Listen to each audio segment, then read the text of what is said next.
قابل صد احترام حضرات شائقین و شائقات سچا پیغام، السلام علیکم ورحمۃ اللہ وبرکاتہ۔ آج کی محفل میراث النبی کے نورانی پروگرام میں آپ کا استقبال ہے۔ اہلا و سہلا مرحبا۔ ہم آپ تمام حضرات و مستورات کا خیر مقدم کرتے۔ محترم حضرات و خواتین، تعلیم کا آغاز ہو رہا ہے۔ سب سے پہلے آداب تعلیم کا لحاظ کرتے ہوئے تعلیم کی طرف متوجہ ہو جائیں۔ پورے دھیان سے سننا، عمل کی نیت سے سننا اور تبلیغ کی نیت سے سننا، یعنی سنی ہوئی باتیں دوسروں تک پہنچانے کے جذبے سے سننا چند خاص آداب تعلیم ہیں۔ امید ہے کہ آپ حضرات ان آداب کا ضرور خیال رکھیں گے۔ جزاکم اللہ۔ بسم اللہ الرحمن الرحیم۔ سیدہ فاطمۃ الزہرا رضی اللہ عنہا کے بارے میں آتا ہے، سردیوں کی لمبی رات ہے، عشاء کی نماز پڑھ کر انہوں نے 2 رکعت نفل کی نیت باندھ لی۔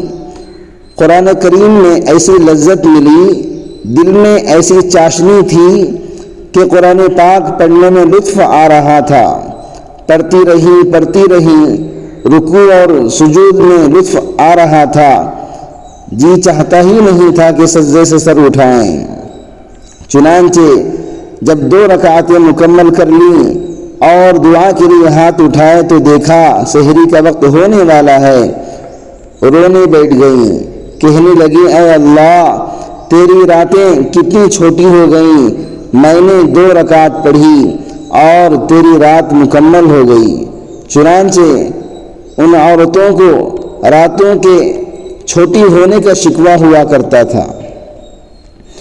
مشہور روایت ہے کہ 2 آدمیوں کی ڈیوٹی لگی، پہاڑ کی چوٹی پر تم جاؤ اور پہرا دو۔ دونوں نے سوچا کہ دونوں جاگیں گے تو آخری رات میں سو جائیں گے، لہذا یہ طے پایا ایک جاگے اور دوسرا سوئے۔ اب جاگنے والے نے یہ سوچا کہ میں جاگ ہی رہا ہوں تو کیوں نہ قرآن پڑھ لوں۔ انہوں نے 2 رکعت کی نیت باندھ لی۔ اتنے میں دشمن نے تیر مارا، پھر دوسرا مارا، پھر تیسرا مارا۔ اب ان کے جسم سے خون نکل رہا ہے اور اتنا نکلا کہ ان کو ڈر محسوس ہوا کہ کہیں بے ہوش ہو کر گر گیا تو فرض منصبی میں کوتاہی ہو جائے گی، لہذا جلدی سے سلام پھیر کر ساتھی کو جگاتے ہیں اور کہتے ہیں، اگر آج فرض منصبی میں کوتاہی کا ڈر نہ ہوتا تو میں تیروں پر تیر کھاتا رہتا، لیکن مکمل سورہ کہف پڑھے بغیر نماز مکمل نہ کرتا۔ ان کو تیر لگتے تھے اور ہمارے قریب سے مچھر گزر جائے یا مکھی آ کر بیٹھ جائے تو نمازی کی کیفیت چلی جاتی ہے، اس لیے کہ قرآن مجید سے ہم لطف اندوز نہیں ہو رہے ہوتے ہیں۔ جب لطف اندوز ہونا شروع کر دیں گے تب اس وقت ہمیں قرآن مجید پڑھنے کا مزہ آئے گا۔ حضرت سعید ابن جبیر رحمۃ اللہ علیہ کو جب حجاج ابن یوسف نے شہید کرنا تھا تو پوچھا، تمہاری آخری تمنا ہے؟ فرمانے لگے، 2 رکعت نفل نماز پڑھنا چاہتا ہوں۔ چنانچہ انہوں نے جلدی نفل پڑھ لیے۔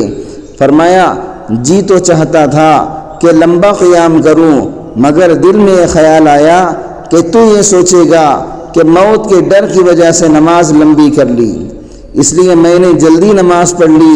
اب ذرا سوچئے، ادھر جلاد آپ کا سر قلم کرنے کے لیے تیار ہے اور ادھر ان کی یہ حالت ہے۔ جی تو چاہتا تھا کہ 2 رکعت لمبی پڑھ لیتا، اس کی کیا وجہ ہے؟ ان کو اللہ تعالیٰ نے نماز کے اندر لطف عطا فرما دیا تھا، ان کے لیے راتوں کا جاگنا کوئی مشکل نہیں تھا۔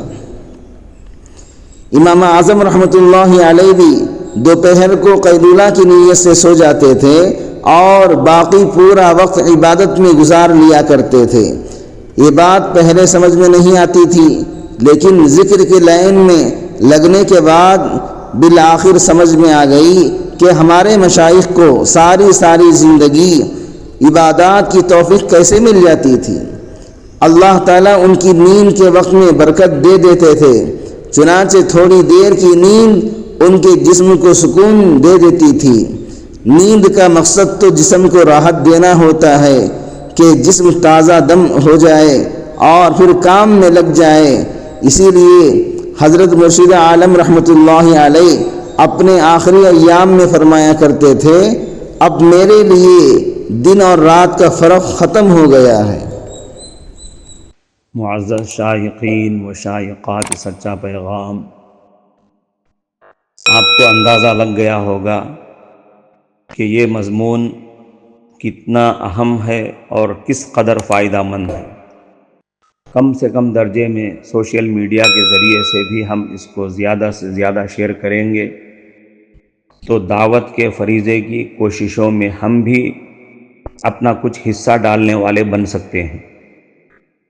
لہٰذا زیادہ سے زیادہ اس کو عام کریں تاکہ پوری دنیا کے ہندوؤں کی غلط فہمی دور ہو جائے اور انہیں یہ زمینی حقیقت معلوم ہو جائے اور وہ اپنے اصل مذہبی لیڈر پیغمبر آخر الزماں حضرت محمد الرسول اللہ صلی اللہ علیہ وسلم کو ماننے پر مجبور ہو جائیں اور کلمہ پڑھ کر آپ کے ساتھ ساتھ وہ بھی جنت میں جانے والے بن جائیں۔